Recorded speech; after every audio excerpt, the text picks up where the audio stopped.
us and providing lunch and for letting us speak today. So North State Bank, we are a local community bank. We are, oh, I forgot to introduce you to Sherry. I said, Sorry. I even have my notes, I forgot. Well, anyway, but North State Bank, we are a local community bank and we provide a conventional financing. We also do government loans for FHA, VA, and USDA. We're also on the lender list for North Carolina Housing. So we are approved to do any kind of first-time homebuyer programs through them. So the biggest thing is, as you know, the real estate market is ever changing. And the one benefit of a huge benefit of having local leadership is, and we are local, we're owned locally, is that we're able to tap in on the needs of our community. And so Sherry's going to share with you some of the products that North State has that does just that. Okay, well, Dolly and I have worked together for about 22 years. I've been very fortunate to have the best operation team, and Dolly is phenomenal, guys. So we do have an office in Garner, but Dolly kind of works Garner and comes into Raleigh some. But North State, I was a broker for 20 years.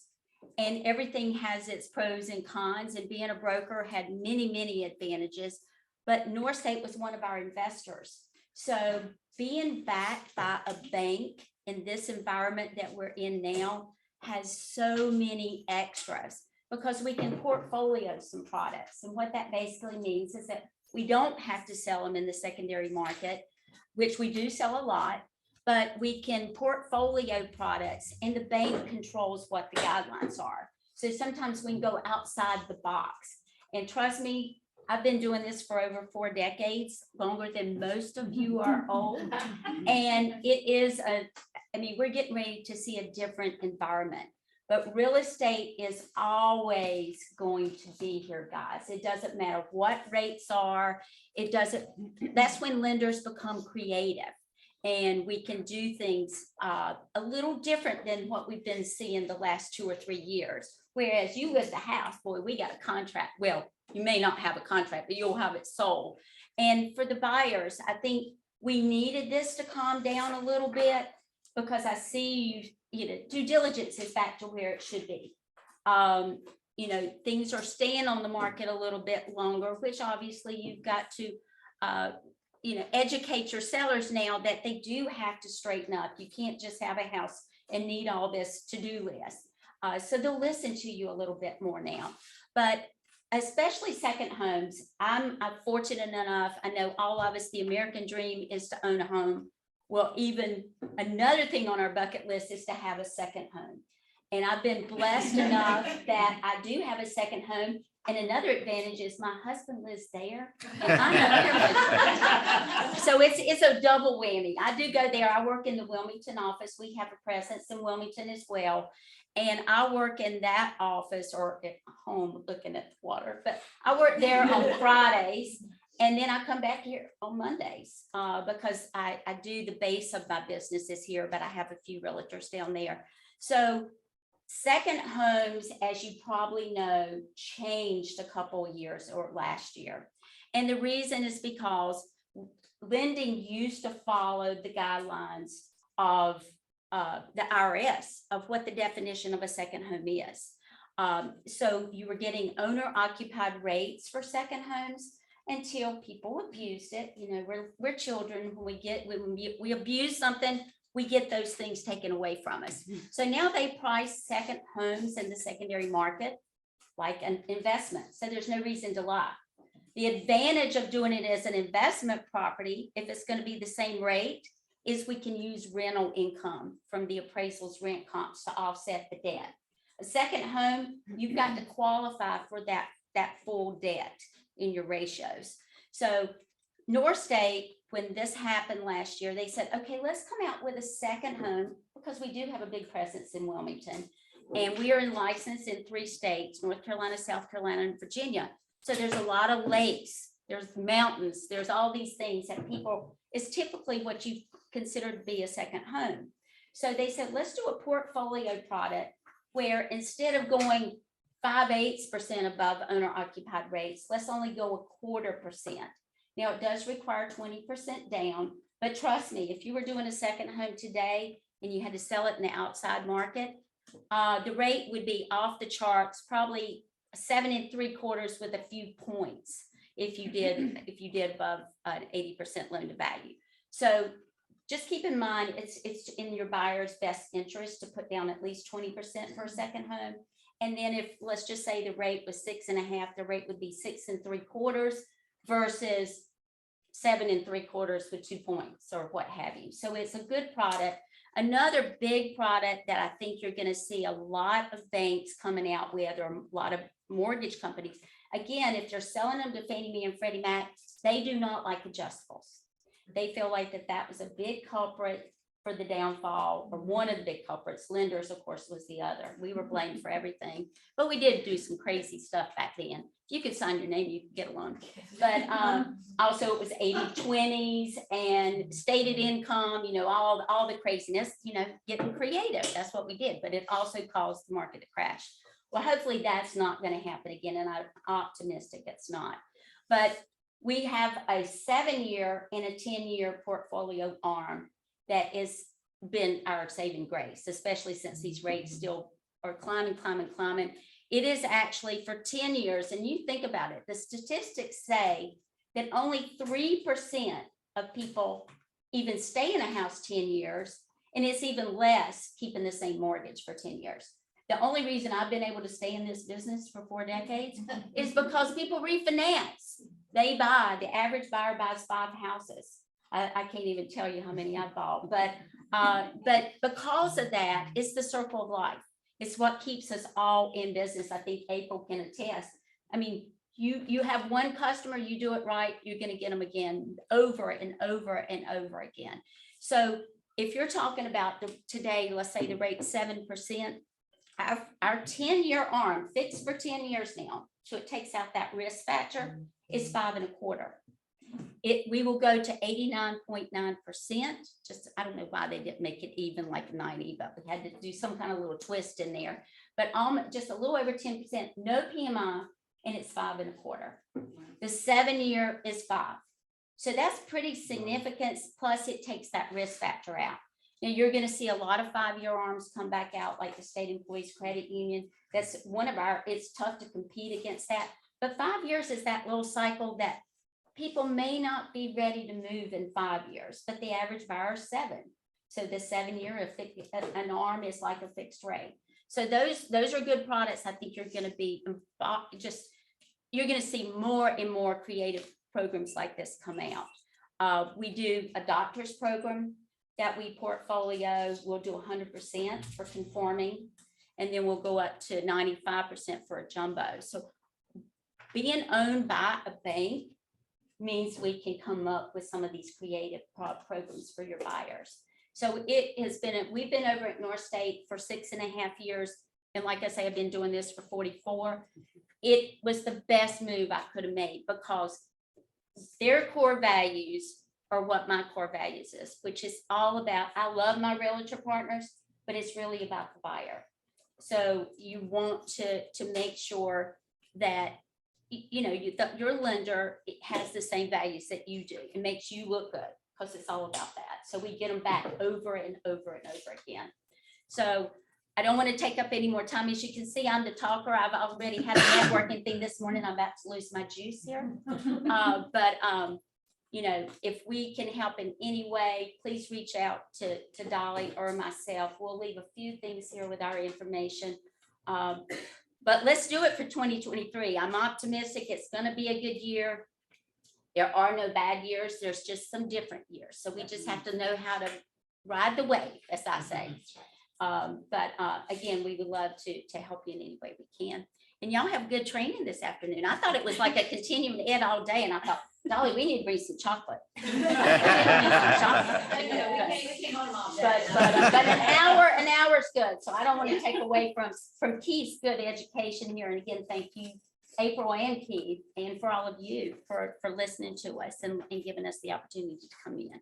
Well, and I've personally worked with Dolly before, so I can attest to that service. So Can I ask a question? absolutely. Do you have in-house underwriting then? Everything is in our building, and that's another advantage too. Being in the business, it's all about respect and how much, when I was a broker, you're a pea in a pot. A to B, to get to A to B, you had to go through the whole alphabet. But our underwriters are upstairs from our office. So if it's a complicated situation, when you've been in the business as long as I have, you think you know it all, but trust me, I don't. And everything changes so much. So if it's something I'm even questioning the least bit, I let the underwriter take a look at it immediately, especially when due diligence was so high. I did not want somebody coming in with a gun to blow my brains out. I'm a Mimi and I want to see those little grandgirls get older. So definitely, we don't assume. We want to make sure that we're doing everything to make it a good experience for your buyer and do it proactively up front instead of it's too late. And quickly, you can just walk up the stairs. Absolutely. And most of the time you don't even need it. It's a conversation, but if it's very complicated, like they own 15 businesses and several of them have losses and all that. I mean, I love tax returns. Dolly hates them, but I love them. Like I say, we compliment so much. Everything she loves, I hate and I suck at. And everything that, I'm a little better at, Dolly likes speaking. She doesn't like doing this. I love it. I told her she overthinks it. I go, just go out there and wing it. She goes, no. But guys, like I say, we'd love to help you and make 2023 as good as the last few years, and just be optimistic. It's going to be good. So thank y'all. Be ready to weather the storm this weekend. Get out your galoshes. I'm staying here. I'm not going to the beach Friday. Thank y'all. Thank you. Thank you, April. Okay, I'm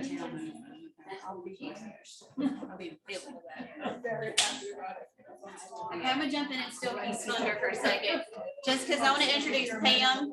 For those that are online, hopefully everybody knows her, but for those that don't, she's like our Freedom Builders fairy godmother. She was like one of the OGs. She was the OG, so we appreciate you coming up from the beach to talk to us today. I know, especially now that we have Flex MLS and we can go here, there, and everywhere. Not everybody should, but if you're going to, we want you to know what you need to know about crossing some county lines and moving into, whether it's a beach house or a mountain house, what you need to know about selling in a second market. So thank you, Pam, for coming. It's kind of cool to see some faces I remember from training classes that we used to have Zoom during COVID times, and some new faces too. So before I forget, Facebook me, friend request me, all that good stuff. I'd like to stay connected with you guys too. So I'm going to talk a little bit about, where's a good place for me to You're fine. You can sit wherever you want. I'm going to sit right here so I can control my screen. And I am not quite as a natural as she is. I'm going to have a screen here that's going to guide me in conversation, because I will ramble if not.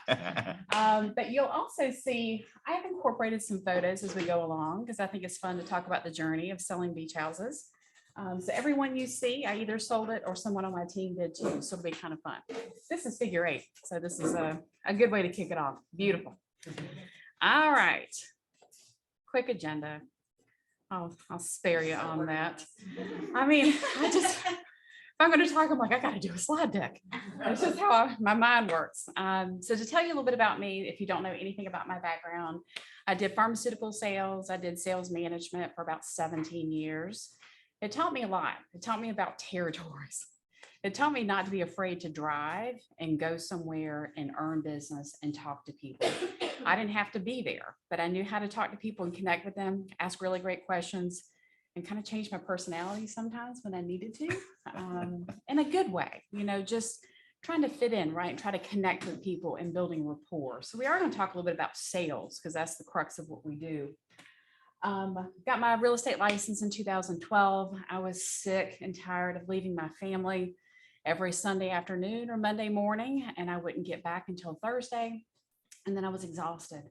So all weekend long, I was just really tired. And I thought to myself, I love to sell, because I think it is a very admirable job, because you ask questions, you find out what people want and what they need, and you help them get it. So what product can I do, can I sell, but can be home with my family? And so real estate was a great answer to me. So it's not that I passionately love homes. I do. I've grown to love them. But to me, it's helping people really get what they want. And that's sales, right? So when everybody calls you a salesperson and they say it in like a negative way, no, it's all in your mindset on how you think about sales. We bought our first home at the coast in 2012. It was just a vacation home. We were trying to live that American dream, dual income. We had a connection with the beach. My husband did too. And so we thought, why not? We weren't even married yet, y'all. And we bought the beach house together. Loved it. It was a great experience. And then I actually decided to transition out of pharmaceuticals to go into real estate. And so we decided maybe we should sell that house, right? Because it felt a little daunting to have 2 homes and maybe just one solid income.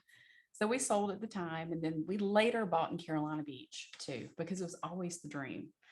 So here I had a secondary dream too. I wanted to live there full time. So how was I going to make this happen? How was I going to transition business to be at the coast too? So it may seem like overnight that I was in Raleigh and then I was not, but it has been something. Yeah, I know for a lot of people, they're like, what the heck? But it was something we had planned as a family for a while, and my kids were graduating from high school, so it was a good opportunity too. So that's how and why I did the transition between the coast and Raleigh.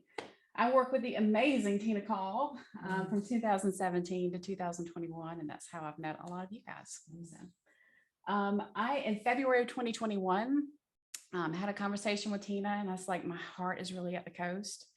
My girls are going to graduate from high school, and I don't want to start over then. I want to be smart, and I want to start growing in a secondary market now. And it's ready. I'm ready to take the risk and take the chance.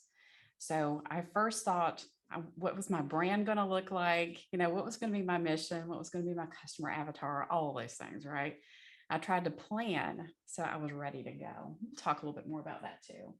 And just a little bit about me. There's certainly people in this room probably sell more than this, but my first real full year at the coast and back in real estate, I sold 52 transactions for about 25 million in volume. So, and we'll do more this year. All right, so this is a little bit of our team too. So Carrie and Christy Spence, they live in different areas, and that's strategic too. So the great thing about EXP, and this is not an EXP plug, but it kind of is, EXP allows you the opportunity to sell in multiple markets with one brokerage, one cap. And for me, it almost opened my eyes to it. When I was talking to people about coming to EXP, I'm like, well, dang, I can do what I want to do at this firm. It allows me that opportunity to do that. I brought on 2 people to my actual physical team, but everybody that's at EXP has an opportunity to have people in your downline or whatever you want to call it, but someone that you work with as your business partner that could help you fill some voids on showing properties in other markets too. So keep that in mind too. It's kind of a cool little thing that we have at EXP that I think is really different. All right. So here's the elephant in the room, right? I work at the coast. I don't want all you guys working down here with me. So there is an appropriate time to work it, and there's an appropriate time, I think, to refer it, right? So let's just talk about that. Because my team was like, I can't believe you're going to teach people how to sell at the beach. And I'm like, first of all, I have an abundant mindset. But second of all, most people won't do it. And we're not always talking about the coast. We're talking about other markets too, right? And this is whether you're in Raleigh, Sanford, you have to make these decisions sometimes. Is this a client I want to work with? Or is there a better match that I should just refer it out? So I think some questions just to ask yourself, is this a one-off, or do I really want to grow and market and work this secondary market? So start making those decisions. I think just be very intentional with your time, because time is your biggest asset beyond money. Am I the best agent for this one? If someone comes to you, they're a heavy investor, they want to have a bunch of short-term rentals, they're asking you about rental rates, they're asking you about all these questions, and then you're thinking to yourself, dude, I don't know. Can I do it? Sure. I'm very confident. I'll figure stuff out. That's one thing you'll figure out about me. I'll say yes and I'll figure it out. But there are times where I've been like, I'm not the right person, right? So figure out who that person is and refer it at that point. Do I have time capacity? This is a big one, especially when the market was crazy. Like a house went on the market at 9 a.m. Your ass better be through the door at 9:30 or it was gone. And people at the beach didn't necessarily want to wait the weekend because they don't want to work the weekend. I know what I'm talking about.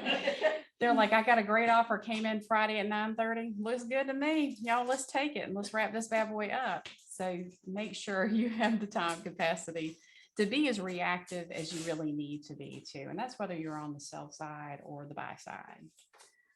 Do I have enough base knowledge? We'll talk a little bit more about that of some of the key learnings that I've had over the last year, some things that I thought I knew. And I was like, whoa, okay.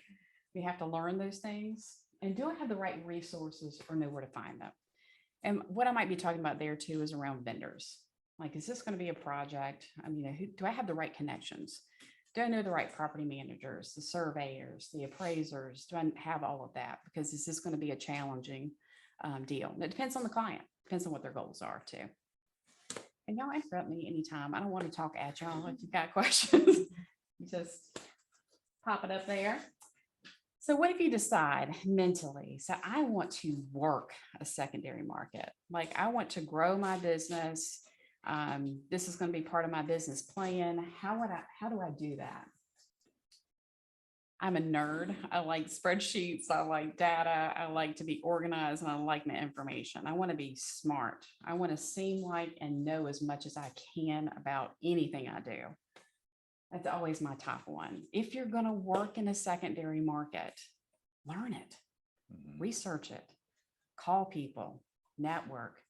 There's all kinds of market data. Our Cape Fear Realtors, they have some awesome market data. So you just on a basic level can understand that. Increasing your area knowledge too. So I think this is one that just takes some leg room, get out there and drive. Do you know the neighborhoods? Like if she said, I live off Masonboro Loop Road. And I was like, heck yeah, I know exactly where that is. That's a great area, by the way. Everybody likes to live out by that spot. Drive it. I didn't know every place. I still don't know every place. There's sometimes where I'm like, yep. Meanwhile, I'm like, mental note, look that up when I get home because I don't know that neighborhood. But I drive. I look at hot sheets every single day. And multiple times a day, because I'm usually trying to find properties for specific clients too. But I do research and data. I work this like a job. I get up, I get on my computer, I start looking at my business every single day. I don't wait for it to happen. I go find and try to educate myself. In my world, property managers are huge. You've got to have really great relationships. Because people ask you, what is the percent that a property manager is going to charge? Well, it's different in Oak Island than it is in Topsail. It's around 20% Topsail. It's about 12% in Oak Island. So making those connections, calling people, just all those things, right? You just have to be curious and just call people and ask. What are the potential hazards in this area? I have a whole list of that. So hold tight, but start thinking about it. If you're working at the mountains, I'm sure there's different hazards there. If somebody was coming from the coast and they wanted to work in Raleigh, they would need to know about 540 road projects and all the things that are specific to our area, right? So think that through. Creating relationships, vendors and other agents, referrals, and try to get the inside scoop. So I think this is what I've been pretty good at. I think this is probably has been my difference maker. I've made a lot of friends, hey, I've made a lot of really great friends and other firms too, just asking questions. Hey girl, what do you have coming on the market? Call me. And I have other agents, some other bigs that will just reach out and they'll just filter some properties to me. So Guilty. Network. Yeah, I know, right? You I'm always have messaging to. Yeah, you have to though. But always ask for a lot of help for the inside scoop too. But just ability to ask questions of clients for their goals. So I think a lot of us, we talk about what should I say? What should I say? What's my response? We think about objections. I think we don't spend nearly enough time on trying to figure out what are really great questions to ask my client.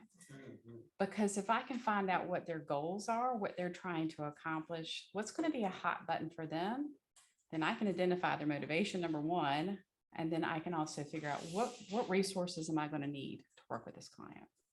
We're talking about a short-term rental. Okay, what area is going to be good for him? What are the property managers? But if I'm just talking at them the whole time and not asking enough questions, I'm not diagnosing enough. So that's basic. But I think if you're going to work a secondary market, you've got to get really good on asking questions, or they're going to start asking you questions and you won't know. You won't have the answers to it. All right, so we're going down the journey, right? So I've decided I'm going to set up shop somewhere else. Branding yourself. I put Capital to Coast on everything. I'm wearing navy and white today. Guess what my colors are? Navy and white. Everything I try to do with some intention around that. So when people think of the coast, they start to think of me. The name of my company, Capital to Coast. That was very intentional too. I could have done Pam Saxman Realty Team or whatever. And it's fine if you do. But I thought if the company speaks to who I am, it's kind of a great way to sell it to people too. So now I don't have to explain it. My avatar is really clear. I help people that live in the triangle buy a secondary beach home investment property. Or I help people with capital roots make some moves in Wilmington as well as primary. So people know, they're like, oh, you sell at the coast. But I have the ability to also close people in Raleigh. And that's appealing for people because they want easy, right? So I have both market knowledge. So if they've got to sell something to buy somewhere, I can kind of help them. Although my triangle market knowledge is starting to slip. I'm going to have to double up and do the backside now. But who is your customer avatar? Do you know who that person is? Who is your client? Who are you marketing to? Get really clear on that. If you know who that is, and it's a much easier task, I think, on trying to develop content, or how do I connect with them? How do I find those people? If you know who you're marketing to. Get clear on your territory. This is my problem, y'all, right here. You cannot be everything to everyone. You cannot be everywhere for everyone. So I learned this in pharma. There's territories for sales for a damn reason. You will run yourself ragged. That you won't be the best person to serve because you just won't have that market knowledge that you need. But I also am the believer of say yes and figure it out. You'll see that on another side too. So that's why I've incorporated some other people in my business to help me with those areas as well. So just be careful. Now I have lines, Emerald Isle down to North Carolina, South Carolina border. So it seems like a large area, and I'll tell you the reason why that too. Most people come to the coast and they say, I want a beach house. Where do you want to live? I don't know. We're Outer Banks. They all think we want to go to Outer Banks because that's what they've heard of. That's all they know. Yes. And I don't do Outer Banks. I don't try it. It's a totally different beast. Rodanthe, all that's beautiful scares me. I don't know it. So I'm not touching it. I refer that easy. But yeah, it's kind of interesting. All right. People need to see you there doing it. If you are going to sell at the beach, you need to be at the beach or the coast or the mountains or wherever you're going to be. Social media is really important on this too. I do a ton of stories, and I'm on video more than anybody sees in this room because I do a lot of YouTube for my clients too. But get out there and show it. Once they start seeing you, then they just ask you oh my gosh, I saw you were in Oak Island the other day. And then they start asking you questions of that. It just creates dialogue. That's all I'm trying to do, is just to create a little bit of conversation with someone. So when they see something, or somebody says, I think I want to buy a place at the beach, I want to be the person they go, ooh, Pam, I know her. Maybe I'll reach out to her and just start some conversations there. But if you're not showing that you're there, they have no idea. They don't know that you know any market knowledge, and you're sprinkling things in, right? Mm-hmm.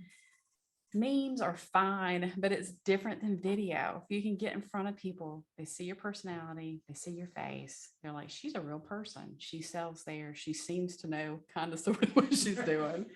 So maybe I'll give her a call. That's all. All right. All right. Again, social media is huge, huge, huge. It's easy to do a story, y'all. I do more stories now than I do probably posts, and I need to switch it up. do better than me. But stories are a really great way of just showing yourself realtoring around, whether that's here or wherever. YouTube is really great. And once we log off of this, the slide deck, I'll show you guys my YouTube channel. I think this has been a game changer for me, and it could be for you in your primary or your secondary markets. Most of my clients don't live in Wilmington. They live in Raleigh. So how do I keep them engaged? How do I keep them excited? How do I also show them I'm a hustler? If they mention a property, or if I see one that's a really great mark for them, I'll go there and I'll video it and I'll send them a private link. Hey, just saw this one hit the market today. Thought about you guys, no pressure, no big deal, but just thought it was kind of interesting. It connects people crazy. Like, it's better than just sending a listing alert or the occasional property. I do that too. But if I go the extra step, then I've got content that lives on my YouTube channel. And then I'll have other people kind of looking at it. They'll find it. And it's just another way to show how different I am. So YouTube has been huge for me. Newsletters, we add everybody to a newsletter, and we send that out once a month. We try, probably more like once a quarter. Again, I can put content on my YouTube channel, feed it back to my newsletter. It just connects everybody in. I can do market data, whatever, and I can focus in on a property too. So use newsletters, just any way to connect with people, honestly. This is important too, because I think it's easy to confuse people, because you will get the question, are you working in Raleigh? Are you working at the beach? Like, where are you? You physically can't be two places at the same time. So it does get confusing for people. So I think with social media, it is an opportunity to kind of tell the story, right? Of I'm here, but I also have Christy in North Topsail. She's going to show you there. Then I'm here in Raleigh. How do we utilize the team and the people, the resources that we have around us to let people know that we can support them too? But whatever you're doing, just be, everything that you do, think about it through a little bit. Am I confusing people of who I am or where I'm operating? Ads, you can always run ads, and then networking with others. So this has been really big for me. Most of my business is referral. And it's for doing things like this. I think when you share and you truly just want to help people, I never mind answering questions from people. If they, who's a good appraiser, that you and I've chatted a couple times or whatever, but just networking with people and not doing it from a place of I want something back in return, but just giving info. It's amazing. People will almost have a mission. I feel like I've got 5 or 6 agents that if there's a post, is there a Wilmington agent out there? It's like, bam, bam, bam, bam. And you're like, okay, I didn't never ask them to give me a referral, but I've helped them along the way. So keep that in mind.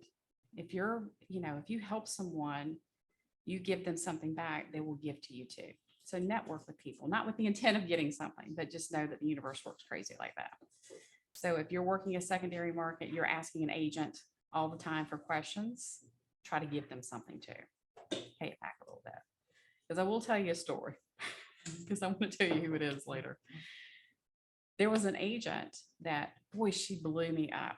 She wanted me to show all these properties to a client.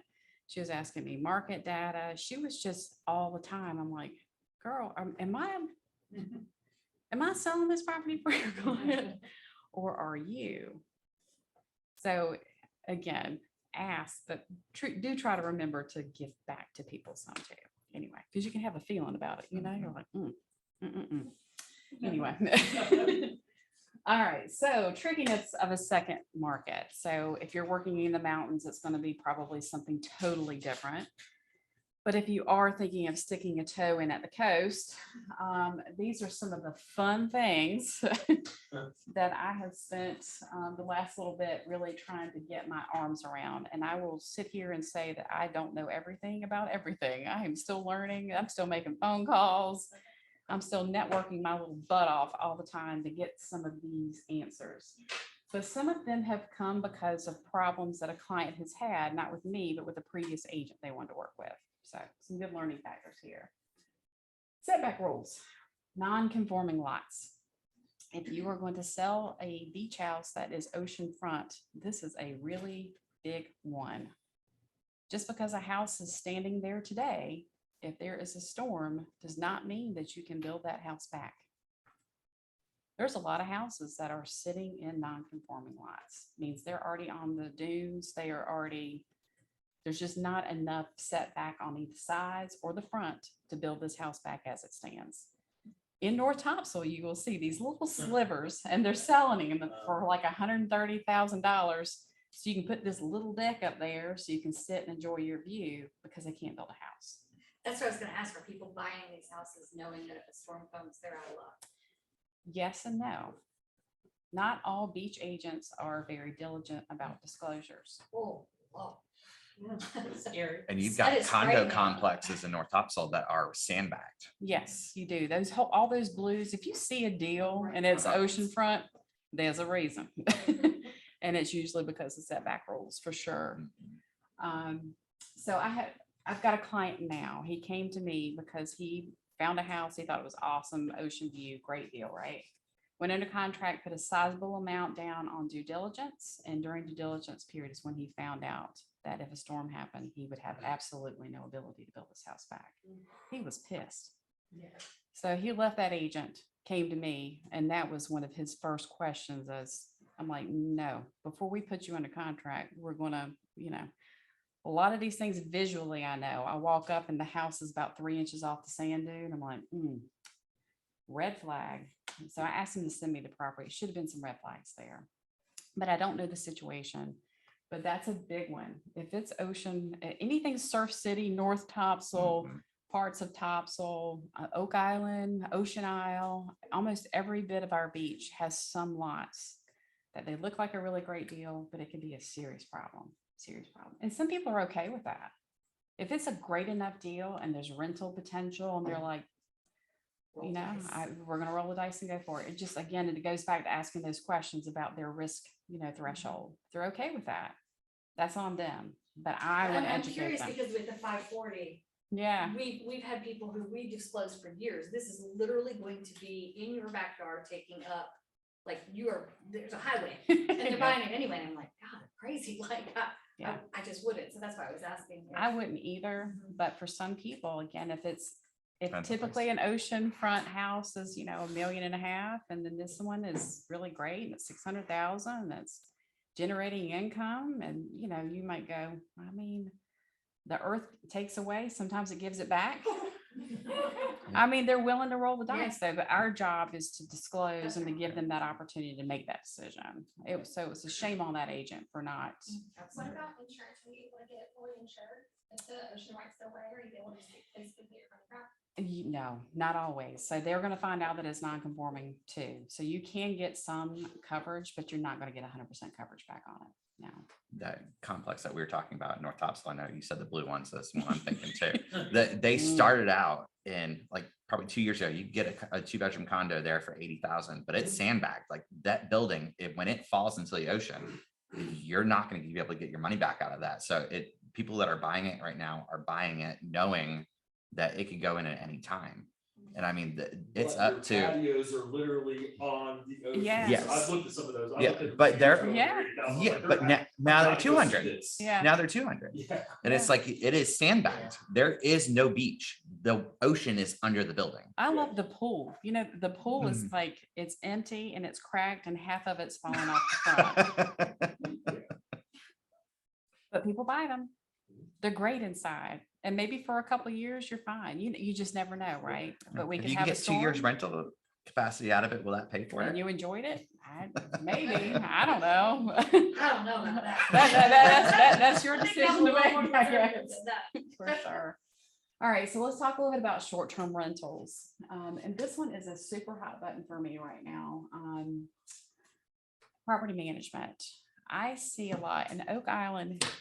Now we got to do something about this. Rhode Island's a mess. Yes, there are a lot of internet property managers that are doing projections that are absurd. Mhm. They'll say like the rental projections on this property are going to be $90,000 a year. Now you can get that, but not where these are. Oak Island's very unique in that you've got northeast, southeast, you've got Davis Canal that kind of cuts that bottom piece in half. And so anytime you have to drive around to get to the beach and it's not accessible, that is really definitely going to hurt your rental potentials. So the fact that some of these companies put it out there is absurd because people are going to buy the houses with that rental projection in mind, and they're going to be in for a sad awakening, I'm sure of it. So learning things like that, right? What makes sense? So when you look in your documents in MLS, sometimes agents will have the rental projections up there. Look at them.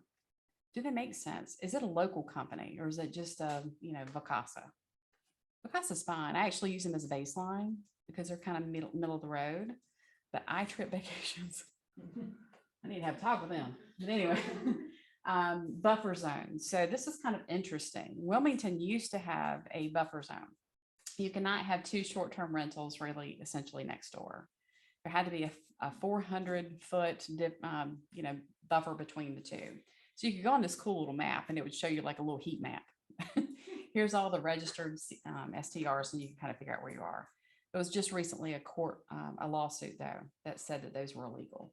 And so right now, short-term rentals have opened up in Wilmington, but I heard yesterday there's a lot of conversations about potentially putting some other rules and regulations in there. Brunswick County has been fighting very hard against them, especially Oak Island. They do not want short-term rentals there. Southport is almost entirely. I believe Holden Beach, they're trying to do that too. Yeah. So if you have someone looking for that, like they just want to have an investment property and they only want to buy it as a short-term rental, having conversations with people and doing some research around that could be important because you would hate to sell them something in Holden Beach, knowing that there's an impending, discussion around it, right? Erosion and why, where, and future renourishment plans. This one's always fun too. It's like a little moving target. Some beaches are just prone to more erosion. North Topsail, looking at you, baby. And it is the way that beach is positioned. It's always going to struggle with it no matter what. So there's more risk involved with that. You can get better prices in North Topsail, but that's usually for a reason. Oak Island, I think on every listing has possible sand assessment every single year. Holden Beach has a capital fund for sewer. So again, all these fun things. We won't talk about all of them. Highway projects. By me, Hampstead is having a big loop put in, which we need it. God bless. Condo questionnaire. So our lender just talked about this. So this is a big freaking deal. Condos are super tough. I don't know if you guys remember that big building in Miami that fell a few years ago. That changed lending for condos.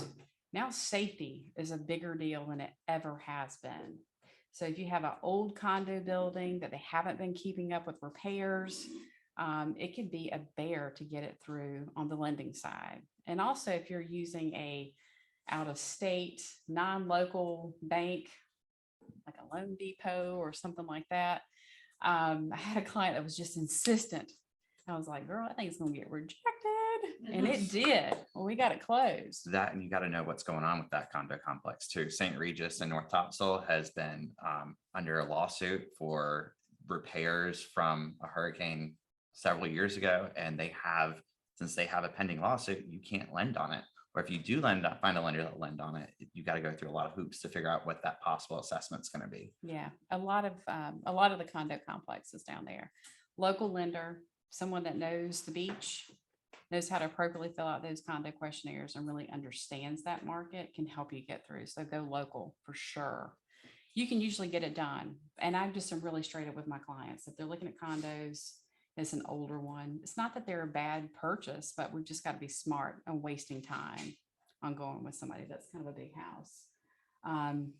Yeah, Villa Capriani in North Topsail too. And not only do you have to worry about the condo questionnaire, but the assessments have gotten really high too. So it's $13,000 a year additional beyond your HOA dues, which I think are around $8,000 per year. Mm-hmm. Wow.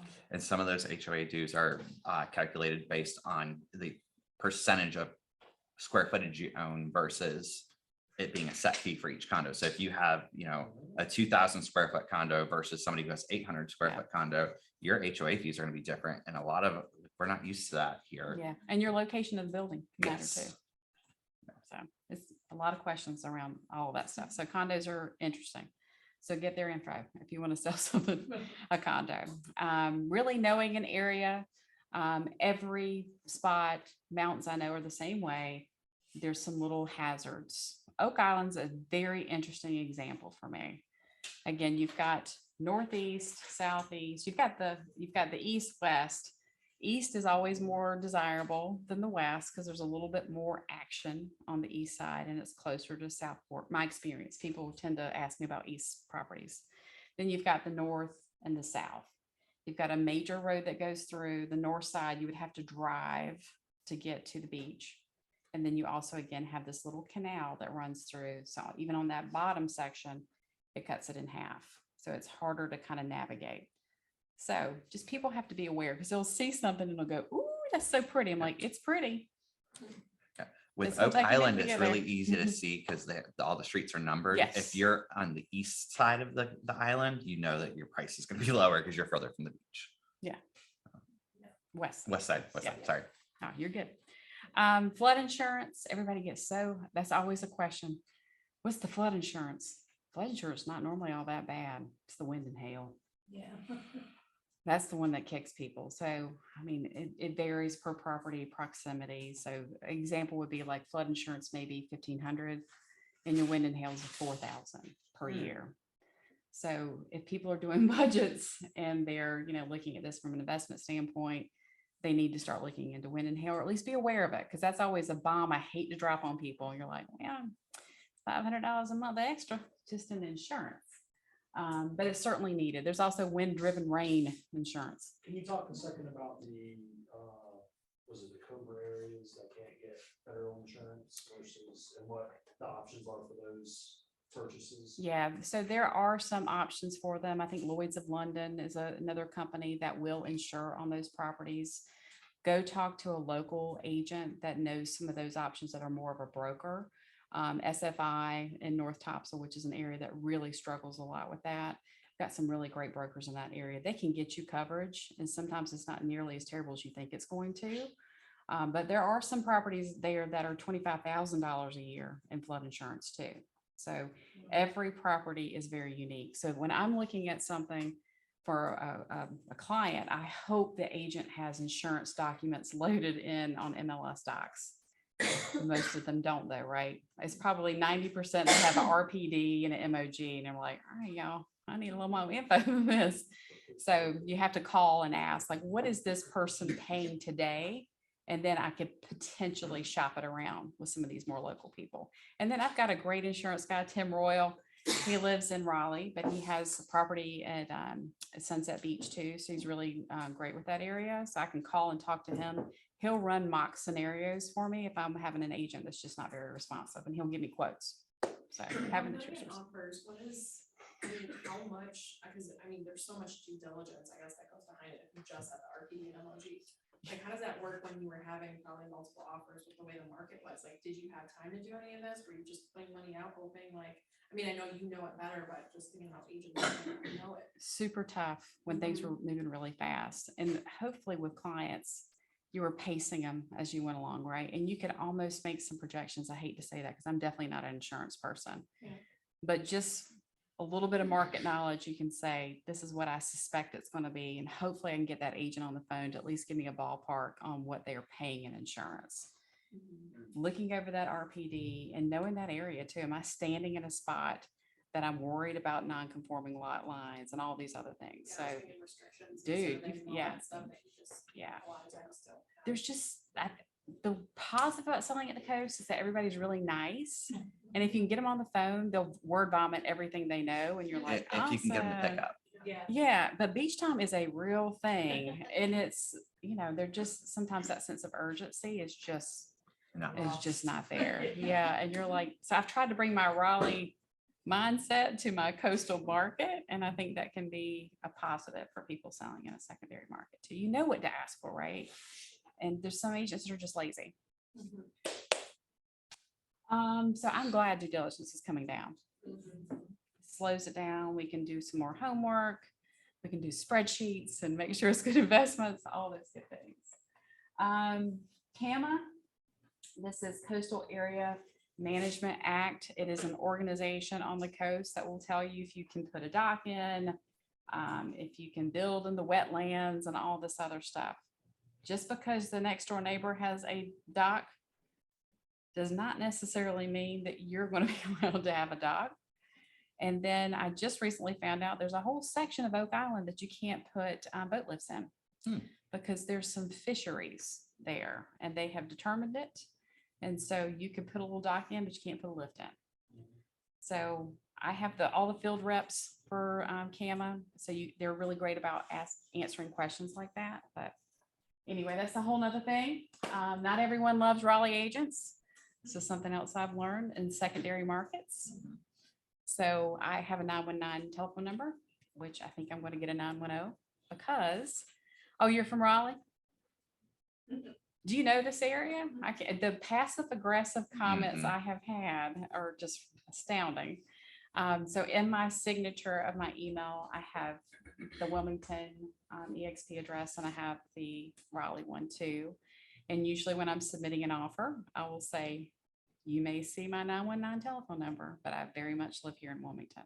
Whatever you can tell them to let them know that you're not just a Raleigh agent. I hate to say that, but that is the reality of things. They see my number and they're all of a sudden they're in their mind, they're thinking I'm probably something that maybe I'm not. So Another thing that I'll just throw out there too, Yeah. if you are a member of the Flex MLS out of Johnson County or somewhere local, you do not have access to show houses at Wilmington and the beach. Their Century Lock app is different. So if you want to show houses down there, you're going to have to do a lot of legwork and call those agents to get access. Central Lock and they'll link.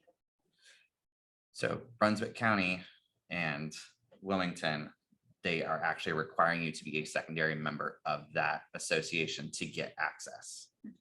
So yes, it used to be even like Jacksonville, you had to add, I had like 3 Century Lock apps at one time. I'm glad they're linking it now. It was a lot.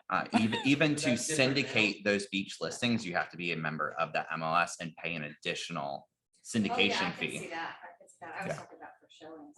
Yeah, but showing access, like you have access to schedule the showing, but your Century Lock will not work at the But beach. they can link them so that it does. So yes, you can link the two together, but you have to pay for access to that second one.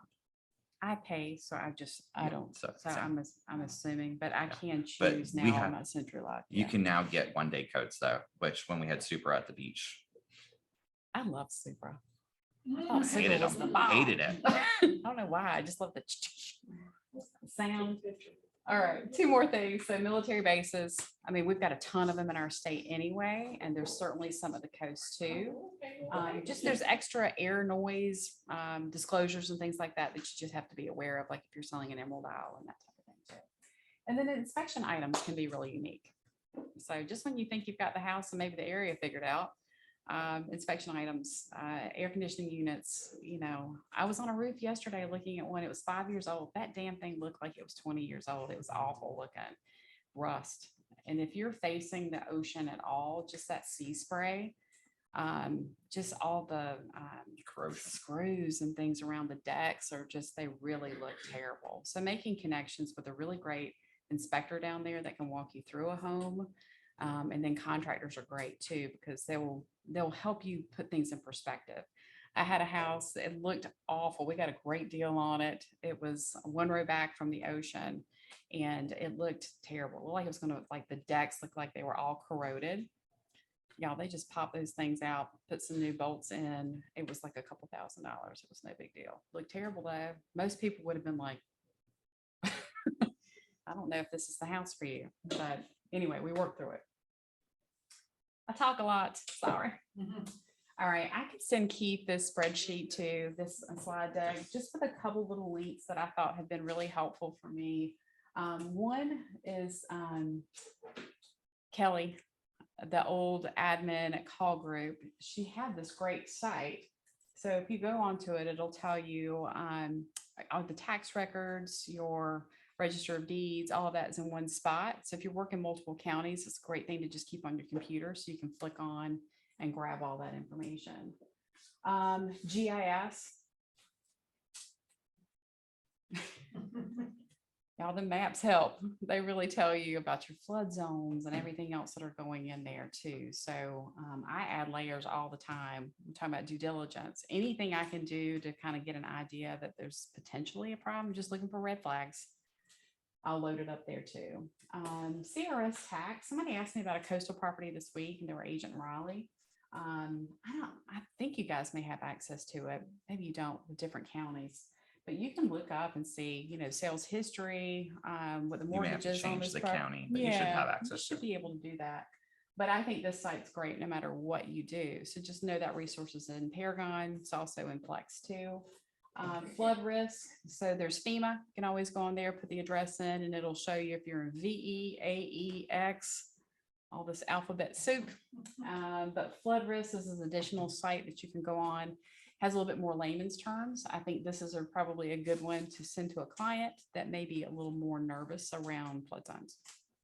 And then market info. I love our realtor association down at the coast too. And every county or every area that you're working in will certainly have them, give you market updates, but you know, just makes you feel a little bit more connected to whatever area you're working. So look into those. All right. This may be my last one for content. God bless. All right, we're right at 12. All right, so let's just talk a minute about conversion. This is independent if you're secondary market or primary. We could do a whole training class, multiple training classes around this, right? But with everything in the market right now, and I feel like the news is like an assault every time you turn it on, that you know, we're in a recession and the crash, and it's a lot, right? I know mentally sometimes I have to turn it off because it negatively impacts me. Your clients are looking at all this too. Mhm. A meme, I don't think is going to cut it all the time, although they're fun to put out there. Pick up the phone. I think have conversations with people. I had someone this week, she made a decision. She's going to put her beach search on hold. And which I respected, right? That just their financial situation and they were moving from another area is a whole thing. But she said, but when we go again, I'm calling you. But we had a really great conversation that I wasn't afraid to have. And I know the things I can sprinkle on her later on, right? To kind of get her love back up again. So call people, don't be afraid to call them and just have some honest conversations about it because they need a little bit of combat. I also feel like people buy because they get emotionally excited. So remember I told you about YouTube? Start showing people properties, a really cool house at a really great price. Where's the opportunity? There's always an opportunity to sell. But where's a cool area? It gets people kind of emotionally happy, excited to combat some of that negativity that you hear. Now, it's not that I'm going to be able to qualify them for more, but maybe I can keep them in the hunt a little bit more than what they are currently. So find the joy, find the excitement, find some things, happiness to help combat all this. And please sprinkle on me because I need it some days too. How are you pacing through a sales funnel? Are you appropriately figuring out where your people are? Are they cold? Are they warm? Are they hot? So this year I decided I was going to sell 50 houses. And it's like, well, that's one a week, right?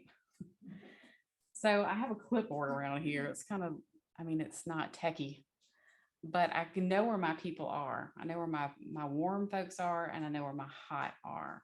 And those are the people I try to spend a lot of time with. I'm always trying to move my warm to hot. Again, video is really important. If we're spinning our wheels in a cold market, we're going to feel like we're wasting time, energy.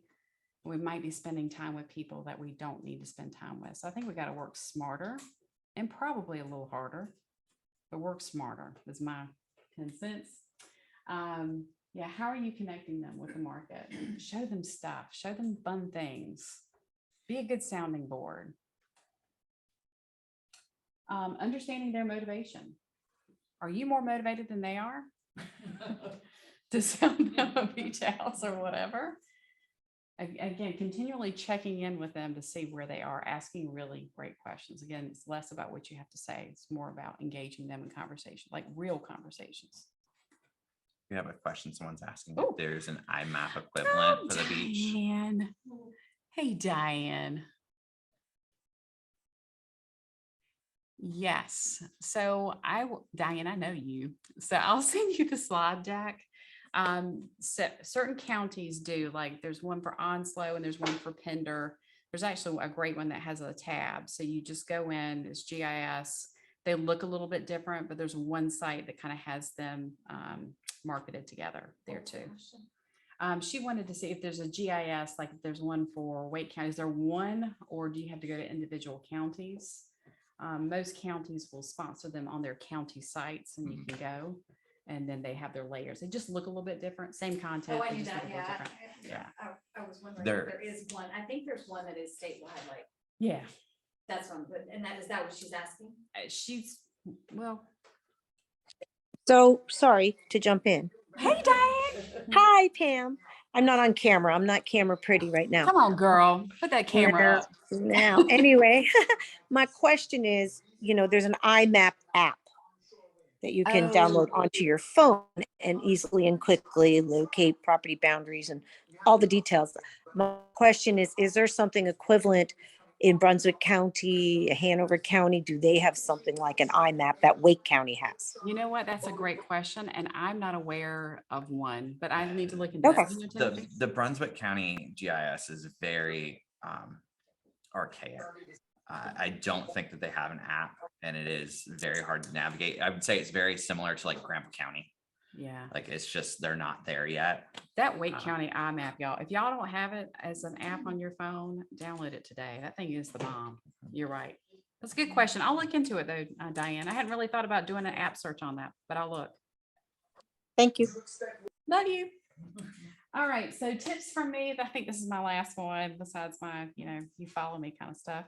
I embrace the secondary market of say yes and figure it out. A lot of you folks, because I know real estate agents, you get in your head. You'll want to plan. You'll want perfection before you ever even strike out to do anything in real estate, right? We mentally get in our own heads. Say yes. Start saying yes today to whatever it is in real estate. If your primary market, your secondary market. If you really want to help people, but no, you're going to have to work. You can't be sloppy. We don't want you to be a sloppy agent out there, but figure it out. Say yes. Say yes to yourself. Work hard for it. As you go, add resources in, add people, systems. If you want to grow in another market and you're still working your primary, maybe you have somebody you bring on with you that helps you show properties. That's a really good resource for you without spending a ton of money. But think those things through. Think like a business owner. Start planning for that today. Be careful not to confuse your base with what you're doing. I said that before, I'll say it again. May come a time when you have to choose. So I'm talking about a secondary market. Now my secondary market is my primary market. So I've made a shift that was consciously, but you may have that too with your family or with your business. I mean, She's honestly. trying so hard. Yeah. I'm not letting her. Yeah, I'm holding on. But she's going to do the same thing too. So plan that out. What does that look like? What's your end game? What's your reason to want to go to a secondary market? Do you want to really grow it? Or are we just coming at it from a commission breadth standpoint? I hate to talk real like that, but it's true, right? We all are trying to make money too. Knowing it is time to call in for help. Don't be afraid. If you get in over your head, call somebody. Don't let it spiral out of control. Just know who those people are. Look for them, find them. And Pam's number is. It's on the next screen. Be curious. Be curious about anything in real estate, right? Again, it's asking more questions. I want to teach a class around asking questions. Just ask. Just be curious. People want to help you naturally. It's kind of funny. But put yourself out there. Don't be so stuck in an ego situation that you don't ask. Ask. All right. Questions? I feel like I loosened up. Yes, you did. Can you talk a little about what to get into the MLS and do showings and be able to do business there, what that all requires? Because that's part of what I'm still trying to figure out. Yeah, so call Cape Fear Realtors or Brunswick Realtors. They're two totally separate realtor associations. So I'm a member of Cape Fear. I'm a secondary member there. I probably should change that. But it's a reduced amount that you pay to them, but you become a member of their board. And then- You're talking about? Yeah. Cape Fear Realtors. I want you to think about where you're going to be selling them. So you won't get the same syndication out of both of those. So I can't syndicate Wilmington listings, but I can syndicate Holden Beach and Supply. But that's because that's where Lana is at. I don't have anybody in Wilmington, so I'm not joining that one. But if you're going to sell in Wilmington or you're going to sell Topsail, like you need to choose which association is going to be better for you. They have reciprocation between the two though, where you can show the listings. So you can still get in if you go one or the other, you can still show, you can still have it on your MLS where you show it to your clients. It's just your customer facing website isn't going to have that syndication level. What he said. I'm trying to think what else you would need to do. So the Realtor Association is the best place to start, and they will really get you set up with MLS, all that stuff. Although I know you guys, do flex. If you are joining a secondary MLS, you need to also go through the North Carolina application and reapply for EXP to join under that broker in charge. So you will have 2 broker in charge. It's still 1 cap. You will have just anything that you do in that market will be under Jacqueline. Yeah. Correct. Jackie Klein is the broker in charge down. And in she the is Coast phenomenal. area. She is phenomenal. I'm a little bit. You said Jackie Klein? Klein. She is, I think, the best pick. Say She's that out loud. very handy. She really is. I've got her cell phone number, so it's nice I can text her. I like that too. Yes. All right. Any other questions? All right, hold on. Contact me, follow me, connect, send me referrals.